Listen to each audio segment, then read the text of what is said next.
Bienvenidos a Evolution 2016. Se atribuye a muchísimos factores, pero que nadie explica las modificaciones que tuvieron que aparecer en la morfología y en la fisiología del Homo erecto. ¿Por qué se fue el verdadero cambio? Pero se han puesto ustedes a pensar, aunque desde luego sí sucedió, lo difícil que fue realizar estas variaciones que marcan la diferencia fundamental entre el Australopithecus mono del sur, ciertamente avanzado, y el Homo erecto. Repito que nadie explica por qué o cómo se realizó el cambio. No es solo un mono hombre u homínido haya cambiado su vida arbórea y su alimentación al perseguir algunos otros pequeños animales en la pradera en el Belt africano. Yo pienso que la sola necesidad no realiza las modificaciones fundamentales en la composición anatómica y fisiológica de un ser, porque debe cambiar de una posición casi horizontal que lo hace caminar sobre sus manos traseras y los nudillos de sus manos delanteras y tratar de realizarlo con una gran velocidad para poder agarrar a su presa. Pero el cambio sucedió. Ya le he dicho que la mejor prueba somos nosotros, pero permítame insistir en los cambios que me parecen imposibles únicamente porque existía la necesidad de hacerlos. Yo entiendo muy bien que la disfunción hace desaparecer el órgano, es decir, órgano que no se usa, órgano que se atrofia, pero lo que no comprendo es por qué la función crea al órgano. Si no existe el órgano, pero sí existe la necesidad, ¿por qué es que surge? Ahora veremos. Y no solamente es el cambio del mono del sur australopiteco para convertirse en hombre, sino que también los cambios en todos los animales me asombran. Si Leonardo da Vinci trató de imitar el vuelo de las aves y no pudo, ¿cómo se logró que un vuelo tan perfecto como el Quetzalcóatl-saurio, el pterodáctilo, el Archaeopteryx o animales tan diferentes como el águila, la lechuza, la gaviota, la paloma, el cóndor, al ver volar a una garza, a una golondrina, incluso a un murciélago o a un cuervo y cientos de aves más, aunque el murciélago es mamífero, bueno, pues nos admira? ¿Cómo debe haber intrigado a Leonardo cuando trató de diseñar un aparato para el vuelo? Si en el mundo de los dinosaurios surgió el Triceratops, ¿cómo es posible que en el mundo de los mamíferos haya surgido el rinoceronte, que es igual? No quiero ni pensar cómo era el animal del que surgió la ballena, porque esta no solo está protegida para el frío, sino está adaptada o armada para orientarse, para nadar o remar y multiplicarse en el agua, siendo mamífero. Nuevamente manifiesto a ustedes mi incredulidad al contemplar el mundo de los australopitecos, que duró toda una eternidad, un tiempo sin fin que da la razón a algunos evolucionistas que piensan que el factor de la casualidad, nosotros diríamos el factor cuántico, de pronto realiza el milagro. Ya he dicho repetidas veces, pero vale la pena repetirlo, que muchos peces en la oscuridad de los ríos subterráneos o en el fondo del mar se quedan sin ojos, precisamente porque la disfunción crea o anula el órgano.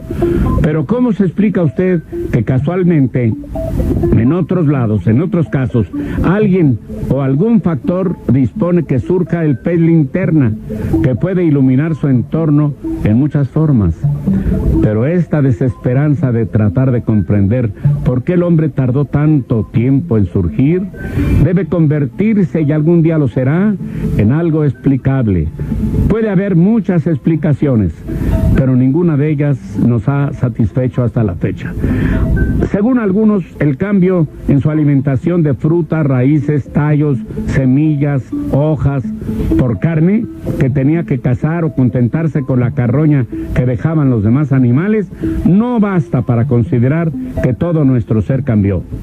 Veamos los cambios principales. Según el paleontólogo como Raymond Dart, casi de broma dijo, se achicaron los dientes y creció la cabeza. Pero sin duda los cambios no fueron al mismo tiempo, ni en la misma tribu, pero lo que sí sucedió es que los cambios no fueron en un solo individuo. La posición erecta fue la base de todo, porque de inmediato hubo la necesidad de transformar las manos traseras del antiguo mono o antropoide en pies. Ese fue un cambio notable, pero no lo fue más que el achicamiento de los brazos. El cúbito, el radio y el húmero se redujeron, pero ahí no paró todo. El fémur, la tibia y el peroné se alargaron. Esto sin olvidar que el pigmeo sapiens también.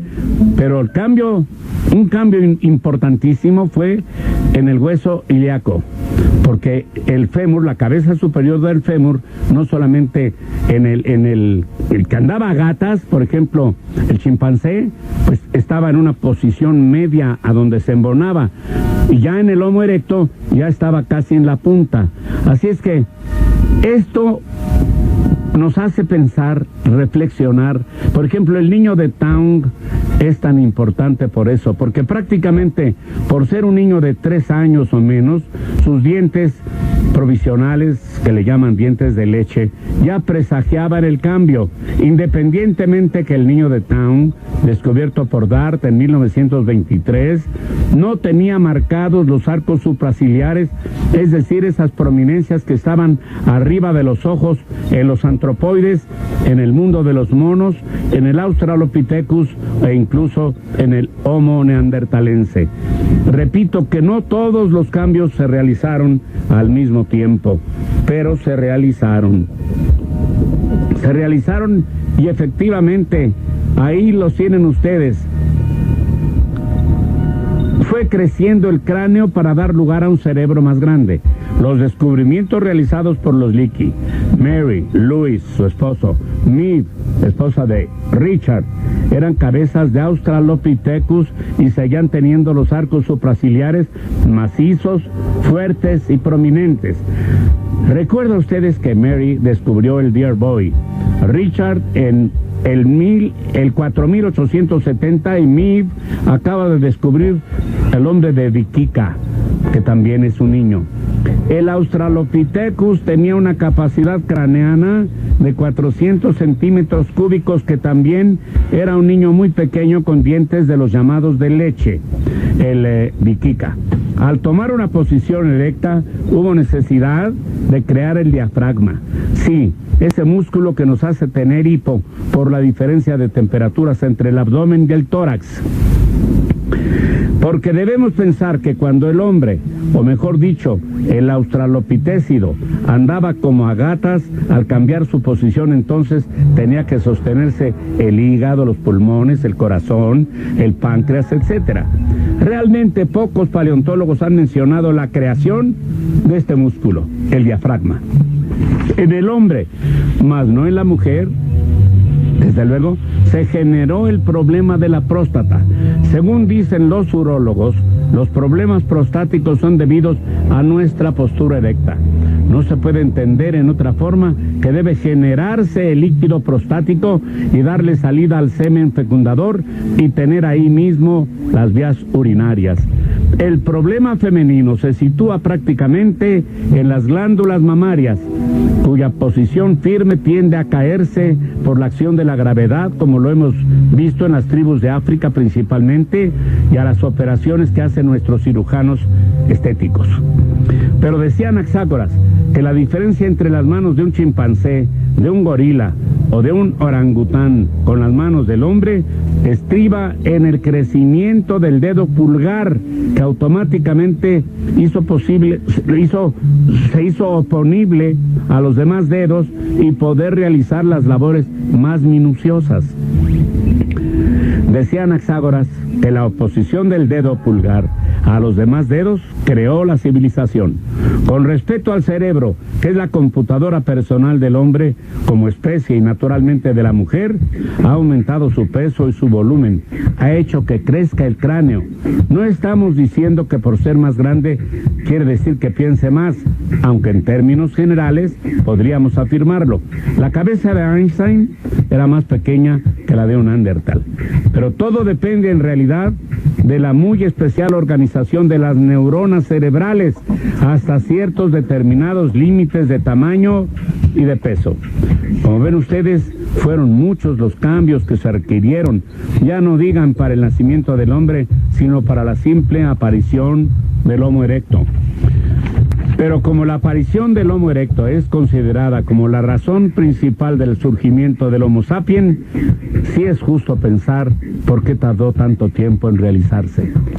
¿Ya ha pensado usted, por ejemplo, en qué momento el Homo ya tuvo alma?